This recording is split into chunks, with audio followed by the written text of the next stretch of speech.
Assalamualaikum viewers, मैं Humaira Kashif and you are watching my YouTube channel mathematics by Humaira Kashif.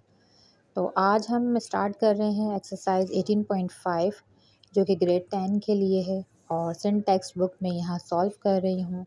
तो 18.4 most important exercise थी for examination point of view, but 18.5 इतनी important नहीं है। ठीक है जी, इंशाल्लाह जो हम नेक्स्ट एक्सरसाइज करेंगे 18.6 वो बहुत ज़्यादा इम्पॉर्टेंट है। तो यहाँ पर आप देख रहे हैं मैंने क्वेश्चन नंबर 1 को कॉपी कर दिया है और इसे सॉल्व करने से पहले आप लोगों से रिक्वेस्ट है कि आप लोग मेरी वीडियोस देख रहे हैं बट उसे लाइक नहीं कर रहे। तो प्यारे बच्चों, मेरी वीडियोस को देखते हैं तो उसे लाइक ज़रूर कीजिए और जिन्होंने अब तक मेरे चैनल को सब्सक्राइब नहीं किया है तो मेरे चैनल को सब्सक्राइब कर दीजिए और मेरा वे ऑफ़ टीचिंग अच्छा लगता है तो उसे लाइक और शेयर भी ज़रूर कीजिए। चलें शुरू करते हैं। बिस्मिल्लाहिर्रहमानिर्रहीम। यहाँ क्वेश्चन आपके पास लिखा हुआ है कि y varies directly as x square and z। तो यहाँ पर ये जो आपके पास दरअसल में एक्सरसाइज है ये जॉइंट रिलेशन वाली है। तो जॉइंट रिलेशन ये है कि इससे प्रीवियस एक्सरसाइज में हमने पढ़ा था कि वो सिर्फ किसी एक के जो है या तो डायरेक्टली प्रोपोर्शन हो रही थी या इन्वर्सली हो रही थी, बट यहाँ पर कंबाइंड दिए गए हैं आपको। यहाँ पे जॉइंट रिलेशन है कि किसी के वो डायरेक्टली है और किसी के वो इन्वर्सली है, बट दोनों एट अ टाइम एक ही क्वेश्चन में है। तो यहाँ पर आपके पास y का बता दें कि y जो है एक्स स्क्वायर और z के डायरेक्टली प्रोपोर्शन है। ठीक है जी, और जो y है आपके पास इसकी वैल्यू आपको 6 गिवन है, x की वैल्यू 4 गिवन है और z की वैल्यू 9 गिवन है। देखिए इनिशियली जो ये वैल्यूज़ हमें दी गई हैं ये दरअसल में हमें इसलिए दी गई हैं कि जो हम रिलेशन बनाएंगे उस रिलेशन में हमारे पास एक कांस्टेंट आता है। ठीक है ना, अभी मैं आपको शुरू करती हूँ तो आपको समझ में आ जाएगा। चलें आज शुरू कर देते हैं। पहले आपसे कह रहे हैं y जो है x के डायरेक्टली प्रोपोर्शन है एक्स स्क्वायर के। ठीक है, ये मैंने पहला रिलेशन बना दिया, इसको मैंने कह दिया इक्वेशन नंबर 1। नेक्स्ट क्या है, यही वाला y ये डायरेक्टली प्रोपोर्शन है z के भी। ठीक है जी, तो इक्वेशन नंबर 2 जो हम बनाएंगे उसमें यही होगा कि हम y को z के भी डायरेक्टली प्रोपोर्शन करेंगे। ठीक है ना, तो ये y डायरेक्टली प्रोपोर्शन हो गया z के, इसको मैंने कह दिया इक्वेशन नंबर 2। अब आप देखें दोनों इक्वेशंस में जो हमारे पास लेफ्ट हैंड साइड है y और y, ठीक है ना, उसे हम कंपेयर करेंगे इक्वेशन नंबर 1 एंड 2 को। कंपेयरिंग करने से क्या होगा, जो हमारे पास लेफ्ट हैंड साइड है y वो रिमेंस सेम। ठीक है, प्रोपोर्शन का साइन जो है रिमेंस सेम, और जो एक्स स्क्वायर है और z है चूँकि दोनों डायरेक्टली प्रोपोर्शन है दोनों को हम एक साथ लिख देंगे। ठीक है जी, अगर वो इन्वर्सली होता तो हम उसे डिवाइड में लिखते। अच्छा, एक रूल होता है कि जब आप प्रोपोर्शन का साइन हटाते हैं तो हमेशा इज़ इक्वल टू और कांस्टेंट नंबर आता है। कांस्टेंट नंबर यहाँ पर है k। ठीक है जी, तो मैंने इसे k लिख दिया है, बाकी जो इक्वेशन में वेरिएबल्स थे वो सेम रहेंगे।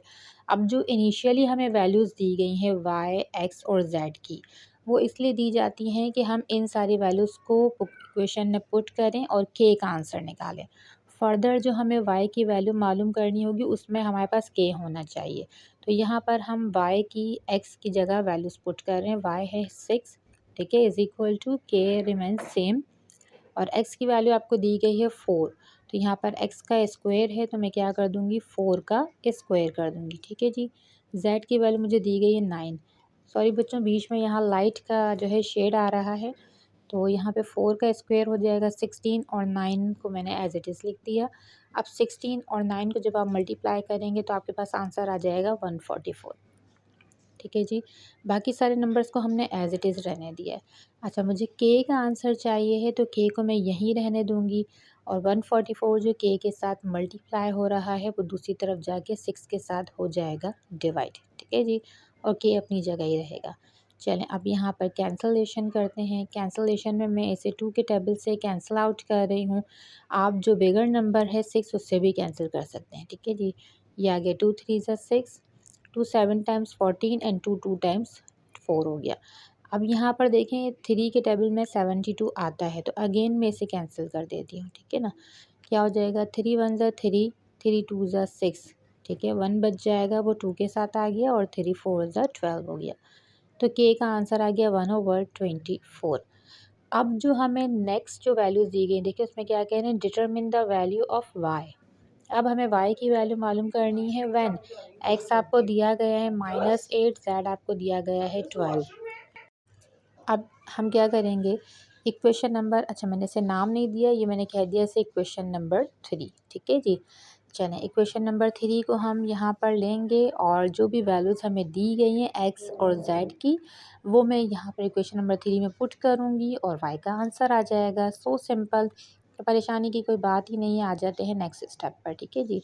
तो मैंने इक्वेशन नंबर 3 ले ली है। इक्वेशन नंबर 3 बिकम्स, क्या है आपके पास, y इज़ इक्वल टू, ठीक है जी, y इज़ इक्वल टू के एक्स स्क्वेयर जेड। अब मुझे यहाँ पे y का आंसर चाहिए, तो y को मैंने एज इट इज़ रहने दे दिया। k का आंसर आ गया 1/24 जो हमने प्रीवियस वैल्यू से फाइंड किया था। x का आ गया है -8, तो x का मैंने स्क्वायर कर दिया और z की जगह 12। 1/24 एज इट इज़, माइनस के ऊपर पावर इवन नंबर है तो ये पॉजिटिव हो जाएगा। 8 का स्क्वायर होगा 64, 12 रह जाएगा एज इट इज़। अच्छा यहाँ पे भी मैं कैंसिलेशन करूँगी विदाउट कैलकुलेटर, भी आप इसे आराम से कैलकुलेट कर सकते हो। देखो 12 1 से 12, 12 2 से 24। ठीक है जी।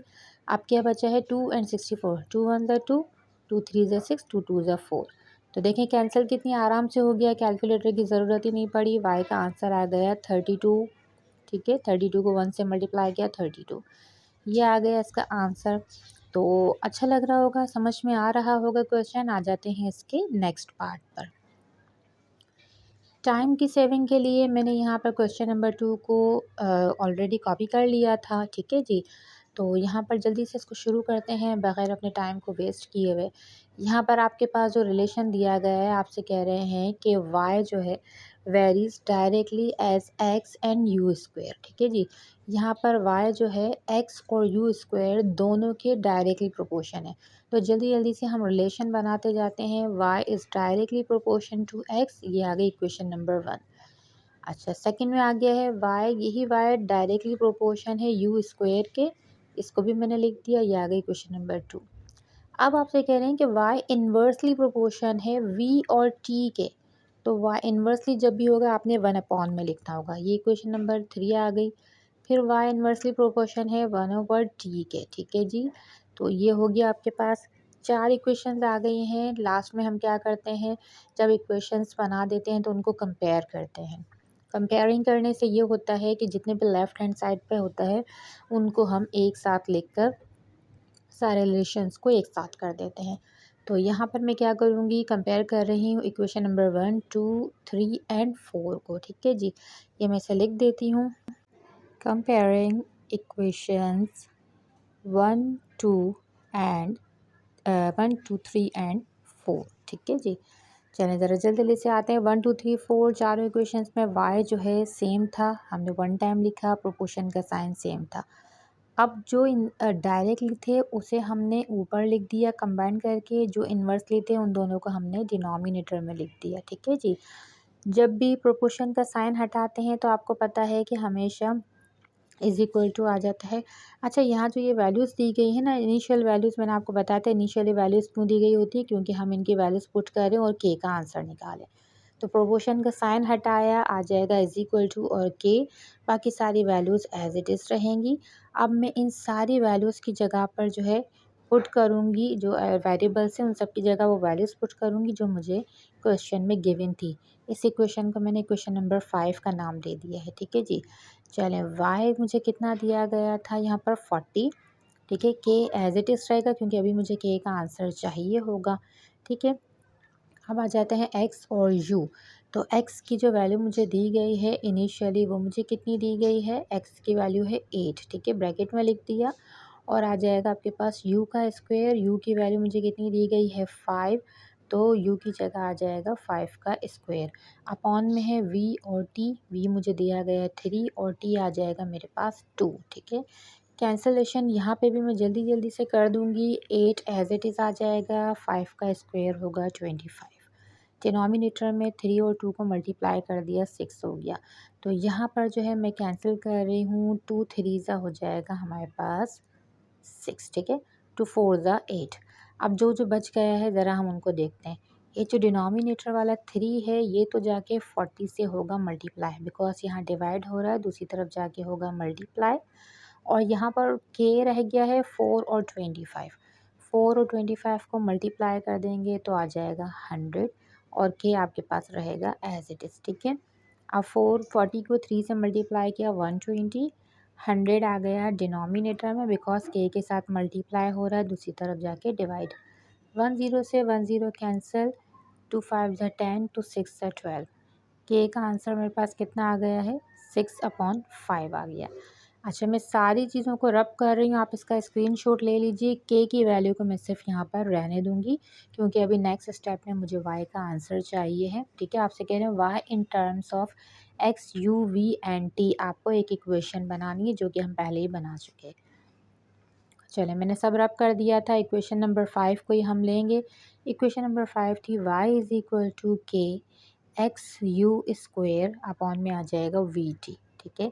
यहाँ पे मुझे y का आंसर चाहिए है। के की वैल्यू जो मैंने फाइंड की थी वो मैंने लिखी हुई रहने दी है, बाकी सबकी जगह सबकी वैल्यूज़ पुट कर रही हूँ। y इज़ इक्वल टू के की जगह आएगा 6/5, एक्स की जगह मेरे पास आ जाएगा जो अब नेक्स्ट है -2, ठीक है। ब्रैकेट में लिख देते हैं -2 को, और u का स्क्वायर है तो u की जगह आ जाएगा 4 का स्क्वायर, ठीक है ना। ये 4 का हो गया स्क्वायर, डिनोमिनेटर में आ गया v की जगह है मेरे पास 3 और t की जगह है -1, तो दोनों को मैंने ब्रैकेट्स में लिख दिया। चलें, अब ज़रा मल्टीप्लिकेशन जल्दी जल्दी से डन करेंगे। यहाँ आ गया 6 आपके पास 6/5 और -2 को अभी मैं कुछ नहीं कर रही हूँ। 4 का स्क्वायर हो जाएगा 16, सही है। डिनोमिनेटर में 3 और -1 को मल्टीप्लाई करेंगे -3 आ जाएगा।